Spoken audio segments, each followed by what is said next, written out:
ஜெய் ஸ்ரீராம். என் YouTube பார்க்குறவங்க like பண்ணுங்கள், share பண்ணுங்கள், சப்ஸ்கிரைப் பண்ணுங்கள். எனக்கு கை கால் ஃப்ராக்சர் ஆனப்போ கால் க்யூர் ஆகிடுது.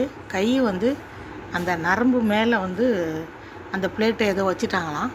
அதை ரிமூவ் பண்ணணும். அதனால தான் கையில் ரொம்ப பிரச்சனையாக இருக்குதுன்னு டாக்டர் அவரே சொல்லிக்கிட்டார். அடுத்த தடவை 10 நாள் கழிச்சு வாங்க, அந்த கையில் பிரச்சனை செலவு ஆகலைன்னா ரிமூவ் பண்ணணும்னு சொன்னார். ஃபிசியோதெரப்பி பண்ணதுனாலலாம் ஒன்றும் குறையில, அது இன்னும் ஜாஸ்தி ஆகிட்டு இருக்க வழியாக குறையில. இப்போ என்னோடய கொஷின் என்னென்னா, அதில் என் ஃப்ரெண்டு ஒருத்தவங்க கேட்டாங்க, உனக்கு நீ டாக்டரோட ரேட்டிங் என்னன்னு பார்க்கலையான்னு. ரேட்டிங் சண்டே அன்றைக்கி காலையில் ஆக்சிடெண்ட் ஆகி விழுந்தா மண்டே அன்றைக்கி மத்தியானம் 1 மணிக்கு தான் டாக்டர் ஆப்ரேஷன் பண்ணார். ஏன்னா சம்டைம்ஸ் எமர்ஜென்சி கேஸ் மட்டும்தான் அட்டெண்ட் ஆவாங்க. அதனால் டியூட்டி டாக்டர்லாம் சீவுங்கிறனால வரல. மண்டே காலை 8 மணிக்குன்னு ஆப்ரேஷன் சொன்னாங்க. அதுக்குள்ளே டாக்டருக்கு என்ன வேலை தெரில. அதுக்குள்ளே எமர்ஜென்சி என்னவோ நம்மளுக்கு தெரியாது. 1 மணிக்கு தான் ஆப்ரேஷன் பண்ணாங்க. இதில் இருக்கிற பிரச்சனையில் டாக்டர் எப்படிப்பட்ட டாக்டர்னு ரேட்டிங் பார்க்குற நிலமையில் நாங்கள் இருக்கோம். எந்த டாக்டர் பண்ணாருன்னு பண்ண பிறகு தான் எங்களுக்கே தெரியும் இந்த டாக்டர் பண்ணியிருக்காருன்ட்டு. அதனால் நம்ம ரேட்டிங் பார்க்குற நிலமையில் ரேட்டிங் பார்த்தா மட்டும் இந்த டாக்டர் வேணால் அந்த டாக்டர் பண்ண சொல்லுங்கன்னு சொல்ல முடியாது. இல்லை, அது வேறு ஒரு பாயிண்ட் இருக்குது. எல்லாத்துக்கும் மேலே எனக்கு ஒரு பெரிய ஆச்சரியமான விஷயம் என்னென்னா, இப்போ ஆர்த்தோபெடிக்ஸும் செய்கிறாங்க. அவங்கெல்லாம் பெரிய பெரிய ஆப்ரேஷன் பண்ணுறவங்க. ஒரு ஆக்சிடெண்ட் ஆச்சு, ஒரு லாரி மோதி, ஒரு பஸ் மோதி, இல்லாட்டி ஒரு ஸ்கூட்டர் இடிச்சுன்னா கை கால் உடஞ்சி தொங்குற கேஸெல்லாம் இருக்குது. முட்டி சுத்தமாக தேஞ்சு போய் முட்டி மொத்தமாக நீ ஆப்ரேஷன் பண்ணுற கேஸ், இதெல்லாம் மேஜர் சர்ஜரிஸு. அது 6 மாதமோ 1 வருஷமோ அவங்கெல்லாம் கஷ்டப்பட்டு அவங்க க்யூர் பண்ணுறாங்க. அந்த மாதிரி மேஜர் ஆப்ரேஷனில் 2 மணி நேரம் 3 மணி நேரம் ஆப்ரேஷன் பண்ணாங்க.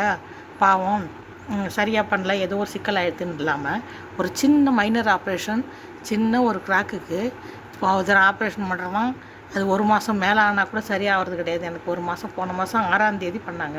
இப்போ இன்னும் கூட என்ன தேதி ஆச்சு? 6 தேதி ஆயிடுச்சு. 6 5 1 மாதம் ஆச்சு. இந்த கையில் ஒரு இம்ப்ரூவ்மெண்ட் இல்லை. கை வீங்கி போகுது. ராத்திரி 4 மணி வரைக்கும் முடிச்சிட்டு இருக்கேன். எண்ணெய் எறியாமல் தூங்கினதான், இல்லாட்டி தூக்கம் கிடையாது, ஒன்றும் கிடையாது. ராத்திரி பூரா சிவராத்திரி தான். 1.5 மாதமாக இப்படி உட்காந்துருக்கேன். இவ்வளோ கஷ்டப்பட்டுருக்கேன். சின்ன ஆப்ரேஷன் பண்ணுறது இந்த டாக்டருங்களுக்கு யோகியதை கிடையாது. திருப்பி ஆப்ரேஷன் பண்ணுறான்ற உத்தேசத்தில் அவர் சரியாக பண்ணாமல் விட்டாரா, எங்களுக்கு சிஜிஹெச் கவரேஜ் இருக்கிறதுனால, இல்லாட்டி நிஜமாகவே தெரியாமல் தப்பு பண்ணிட்டாரா, அது கடவுளுக்கு தான் வெளிச்சம். இந்த மாதிரி சின்ன ஆப்ரேஷனை சரியாக பண்ண யோகியதை இல்லைன்னா நம்மளுக்கு இரிட்டேஷன் வருதுங்க. என்னடா டாக்டர்ன்ட்டு. எல்லாத்தோட ஒரு பெஸ்ட்டு ஜோக் என்னன்னு பார்த்தீங்கன்னா, எங்கள் கார் துடைக்கிறதுக்கு ஒரு ஆள் வருவார். அவர் சொன்னார், என்னம்மா ஒரு 1.5 மாதம் ஆச்சு என் மோரக்கட்டையை பார்த்து. அவர் நீ தான் பார்த்துட்டு அம்மா எப்படிமா இருக்கேன்னு கேட்டார். என்னம்மாப்பா இருக்கேன், எனக்கு கஷ்டம் அப்படின்னா, நாங்கள்லாம் இந்த மாதிரி ஹாஸ்பிட்டலுக்கு போக மாட்டோம்மா. எனக்கு கால் அந்த கால் முட்டி இருக்குது பாருங்கள், அந்த இடத்துல உடஞ்சி என்னமோ பெரிய ஃப்ராக்சர் ஆச்சான். அவங்கெல்லாம் முரட்டு வைத்தியம் தான் பண்ணுவாங்க. நம்மள மாரிலாம் பயந்துக்கிட்டு டாக்டர்கிட்ட போக மாட்டாங்க. அது எங்கேயோ ஊரில் பச்சையில் வச்சு கட்டினாங்களாம். அவங்க ஆளுங்க யாரும் இந்த கட்டுறாங்க பாருங்கள், அந்த மாதிரி இடம் போல் இருக்குது. அந்த மாதிரி ஒரு 20 நாள் கட்டினாராம். அவ்வளோ பெரிய ஆக்சிடெண்ட்டே சரியாயிடுச்சுமா. இப்போ நான் ஃபுட்பால் விளையாடுவேன், நான் அந்த முட்டினால எனக்கு எந்த பிரச்சனையும் இல்லை அப்படின்னு சொன்னாப்புல. உண்மையாக இருக்கலாங்க, இல்லாமல் எதுக்கு சொல்கிறாங்க.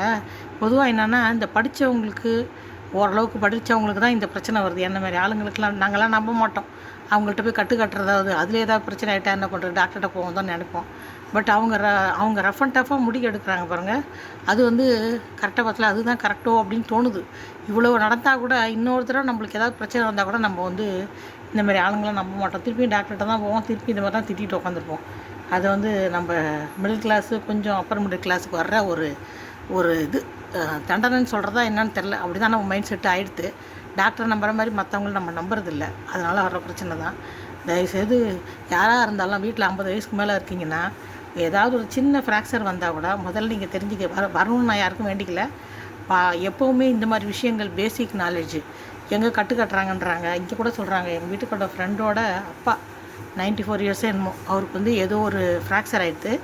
அப்போ டாக்டருங்க எக்ஸ்ரே எடுத்து பார்த்துட்டு, ரொம்ப வயசாகிடுது, எங்களால் செய்ய முடியாது அப்படின்னு சொல்லி வீட்டுக்கு அனுப்பிச்சிட்டாங்களாம். அவங்க போய் இந்த மாதிரி கட்டுறவங்ககிட்ட கட்டி சரியாயிடுதுன்னு அவர் சொன்னாராம்.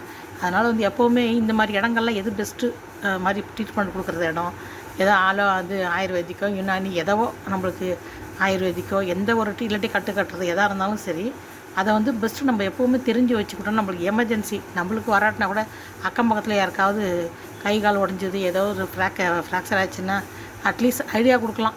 இங்கே இந்த மாதிரி பண்ணுறாங்களாம், டாக்டர்கிட்ட போகாமல் இங்கே பண்ணிக்கன்னு வேணால் சொல்லலாம். இவ்வளோ சொல்கிறேன்னு வழியை திருப்பி நம்மளுக்கு ஏதாவது பிரச்சனை திருப்பி நம்ம டாக்டர்கிட்ட தான் போகணும்னு வச்சுக்க. அது நம்ம தலையெழுத்து, அவ்வளோதான், ஒன்றும் செய்ய முடியாது. லைக் பண்ணுங்கள், ஷேர் பண்ணுங்கள், சப்ஸ்கிரைப் பண்ணுங்கள்.